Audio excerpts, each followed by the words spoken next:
Ever feel like your brain's about to hit, like, refresh? Oh, tell me about it. From sheer overload, I mean.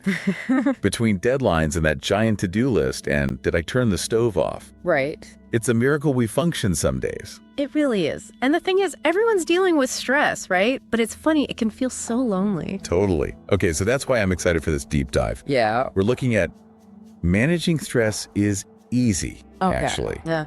Even the title has me intrigued. The promise here is like straightforward techniques, no, meditation retreats required. Practical stuff. I liked it. You know, what I find interesting is there's so much advice out there on stress. But this source cuts through the noise. Right. It actually gets into why the basics work, which I think is key to actually sticking with it, you know? Right. Like, we get it, you're busy, here's the streamlined version. Exactly. And speaking of streamlined, they kick off with breathing. Okay. Which, I know it sounds almost too simple. It does, but think about it. When you're stressed, what changes first? You start breathing really fast, shallow. True. It's our body, right? Going into that primal fight or flight mode. It's true. Deep, controlled breathing, on the other hand, it's like you're hitting the override button. Oh, I like that. Telling your system, like, false alarm, we're good here. I love that. And they don't just say breathe deeply either. They actually give us a technique. The 4-7-8 count. Oh, yeah. In for 4, hold for 7, out for 8. Have you tried this one? Yeah, there's a reason it's been around so long. It's not just some random count. It taps into how our nervous system responds to rhythm and those long exhales. There's a science to it.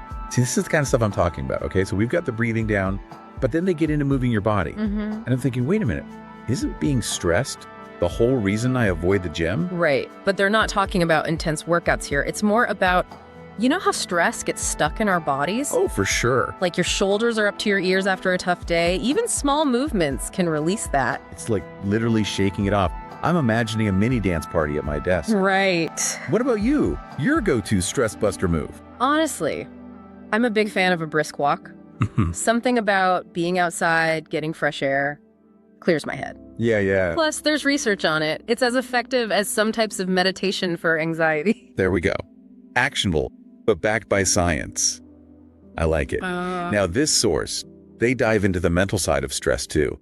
And get this, they compare an overwhelmed mind to, read for it, a pinball machine. Light, I can see it. Right. All those thoughts clanging around. No wonder we feel frazzled. And their suggestion for that pinball chaos, Yeah. get those thoughts out of your head. Exactly. They talk about journaling or talking things through to get that sense of control back. It's like you're taking all those jumbled thoughts and putting them neatly on a shelf. Organized. Yeah. And here's a radical thought they propose. Talking to yourself. Okay. I know, it sounds a little out there, but hear me out. Go on. We talk ourselves through stuff all the time, right? Me do. Saying it out loud, it just helps you process it sometimes. Yeah. Sometimes, you just need to hear yourself say it. It's like a built-in therapist almost. Yeah. Now, switching gears a bit, the source talks about finding your spike. Your spike. Yes. Remember when we were kids, there was always that one thing we were obsessed with? Oh, yeah, totally. The days of pure focus. Yeah. Right? That's what they're getting at, that childhood passion, the activity that absorbs your attention, gives you a break from, well, reality. Exactly. Yeah. For me, it's 100% beaking. The second I'm elbow deep in flour and sugar, the world just melts away. What about you? What's your spike? You know, it might sound cliche, but getting lost in a good book, that does it for me every time. I can totally immerse myself in a different world, and for a little while, stress just disappears. It's true. The source even connects this to flow state, that feeling where you're so engrossed, you lose track of time. Exactly. It's that effortless concentration, which, and there's research on this, has tons of benefits. Reduces stress, boosts creativity. This is why I love these deep dives. Okay, so we've got the breathing, the moving, mental decluttering, and our spikes. But then they hit us with the one thing we all sacrifice when life gets hectic: sleep. It's true, and it's ironic because good sleep is probably the most powerful stress buster we have. It's like closing all the tabs on your computer, clean slate for your brain. Exactly, and yet we treat it like it's optional, when it's really the foundation. 100%. Yeah. And they talk about having a calming bedtime routine, which honestly, I'm terrible at. I'm the queen of scrolling on my phone until my eyes are burning. Oh, yeah. But they make a good case for why it matters. What are your thoughts on this? Well, think about it.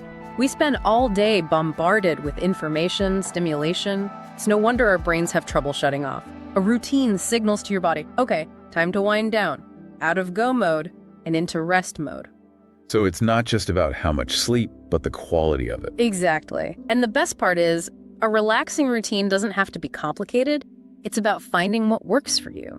Dimming the lights, reading a book, warm bath, anything to quiet the mind, relax the body. Like hitting the do not disturb on your whole system. Precisely. And speaking of things that make us feel good, the source emphasizes laughter too. Okay, I'm a big believer in laughter is the best medicine. But like, is that actually, scientifically accurate? Well, there's definitely truth to it. Laughter releases endorphins, those feel-good chemicals. Yeah. And it actually reduces stress hormones, like cortisol. Oh, okay. It's like a 1-2 punch against stress. So watching that stand-up comedy special, not procrastination, it's self-care. Exactly. I like the sound of that, but on a more serious note, they also talk about something I've always struggled with, learning to say no. Yes. The art of setting boundaries, which lots of people struggle with, especially now when it feels like everyone's glorifying busy. It's true. We wear it like a badge of honor. But this source makes a really good point. They say that overcommitting, it's not just bad for our sanity, it actually makes us less effective. It's like having 20 tabs open on your computer and wondering why it's running so slow. Oh, yeah. Every commitment, every yes takes energy and focus. Spread yourself too thin. Everything suffers. And then we're even more stressed because we're not doing anything well. So how do we get better at saying no? It could be so uncomfortable, like you're letting people down. The key is to reframe it. Think of it as self-respect for yourself and the people you're saying no to. When you overcommit, you're not doing anyone any favors. That's true. You're more likely to get burnt out or do subpar work or even have to cancel at the last minute. That is a really good point. It's about having realistic expectations and prioritizing what truly matters. And sometimes that means saying no to something good so you can say yes to something great. 100%. And another thing this source stresses is there's no one right way to manage stress. You have to find what works for you. Because what helps me unwind might make you want to pull your hair out. Exactly. Like, I find podcasts so soothing, but I know people who are like, turn that off, it's too much. Right. It's about tuning into your own needs. The source encourages people to experiment, whether it's that 4-7-8 breathing we talked about, finding a creative outlet, or just taking 5 minutes to sit in silence. Just to be. Yes. And not to beat ourselves up if we fall off the wagon sometimes. Of course. Because life happens. Stress gets the best of us. Yeah. It's more about approaching ourselves with compassion and just coming back to these practices. Exactly. It's not about being perfect. It's about building a self-care routine that just becomes a natural part of your life. Not something you only do when you're already feeling overwhelmed. It's about making yourself and your well-being a priority. And I love that this source really emphasizes that it doesn't have to be complicated. It's about those small things you can do every day. Exactly. It's the little things done consistently that make all the difference. It's out of curiosity. What's one small thing you do regularly to manage stress? And you can't say, this podcast. Well, aside from our little deep dives here, I find that if I can start my day with even a few minutes of journaling, it helps tremendously. It's a chance to clear my head, process any lingering thoughts or feelings, and just set a positive intention for the day ahead. I might have to steal that. You should. Now, speaking of stealing. Yeah. This source totally stole my thunder on the whole laughter is the best medicine thing. Yeah. But they did bring up a really interesting point. How we can use these techniques preventatively, not just when we're already feeling stressed. Yes. Building stress resilience. Exactly. It's like building up your immune system. Oh, I like that. By doing these things regularly, you're making yourself stronger so that when challenges inevitably come up, you can handle them. Exactly. So instead of waiting for stress to knock us down, we're like proactively building ourselves up mentally, physically. We're taking control of our experience. Yes. And creating a life that feels more balanced, more fulfilling, and way less stressful. Which, let's face it, is something we could all use a little more of these days. Couldn't agree more. Well, there's definitely some truth to that, I think. Laughter, it triggers these endorphins, those feel-good chemicals, and it actually lowers the stress hormones, like cortisol. Okay. So it's like a 1-2 punch against stress. So, watching that stand-up special, it's not procrastinating, it's self-care. Exactly. Yeah, I like that. Yeah. But, okay, shifting gears a bit. They talk about something I've always struggled with. Learning to say no. The art of setting boundaries, A lot of people struggle with that, especially I think in our culture where being busy is almost like a badge of honor. Oh, it's so true. It's like we're bragging about it. Yeah. But the source makes a really interesting point here. They say that overcommitting, it's not just, bad for our sanity, but it makes us less effective overall. Totally. Like imagine you have 20 tabs open on your computer and you're wondering why it's running so slow. Oh, yeah. That's a good way to put it. Every commitment, yes, it takes energy and focus. You spread yourself too thin and nothing gets your full attention. And then we just end up more stressed because we're not showing up as our best selves anyway. So how do we get better at saying no? It can feel so awkward. You feel like you're letting people down. I think it's about reframing it, thinking of it as self-respect for you and for the people you're saying no to. When you overcommit, you're actually not doing anyone any favors. That's true. You're more likely to burn out, or the quality of your work suffers, or you have to back out at the last minute. That's a really good point. It's about realistic expectations and deciding what really, truly matters. And sometimes that means saying no to something good, so you can say yes to something great. Yes, 100%.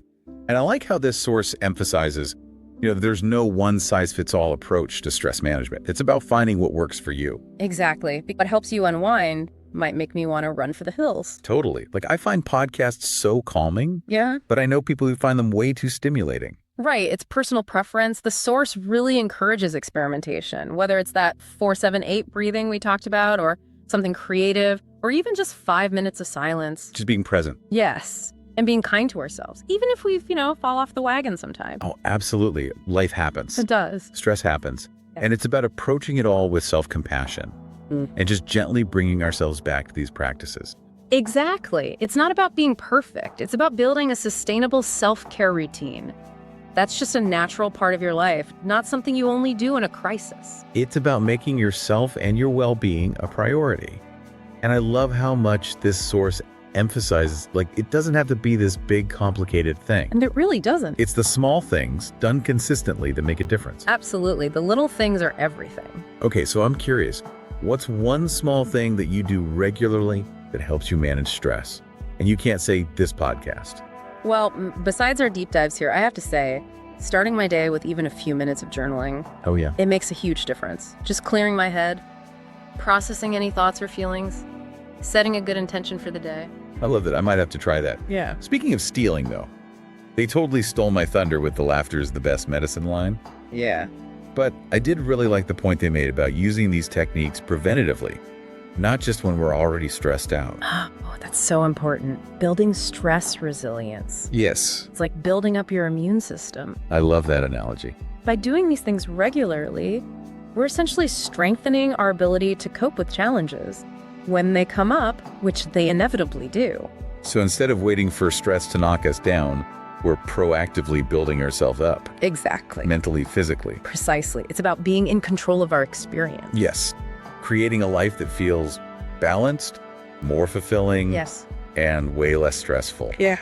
Overall, which honestly, I think we could all use a little bit of these days. I think we all could.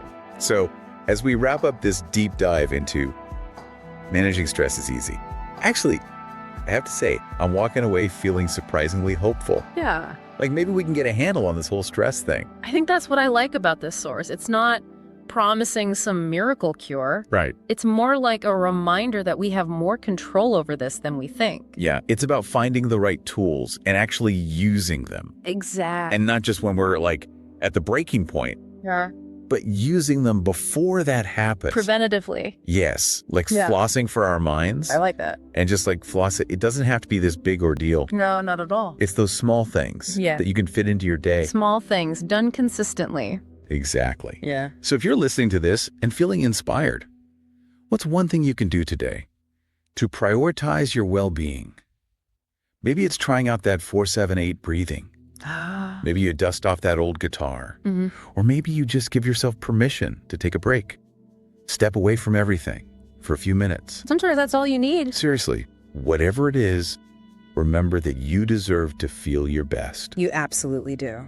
And sometimes the most powerful thing is just choosing yourself. So true. I love that. Yeah. Well, on that note, I think it's time for us to take our own advice and go enjoy a little stress-free time. Yeah. Until next time, keep diving deep and remember, you've got this.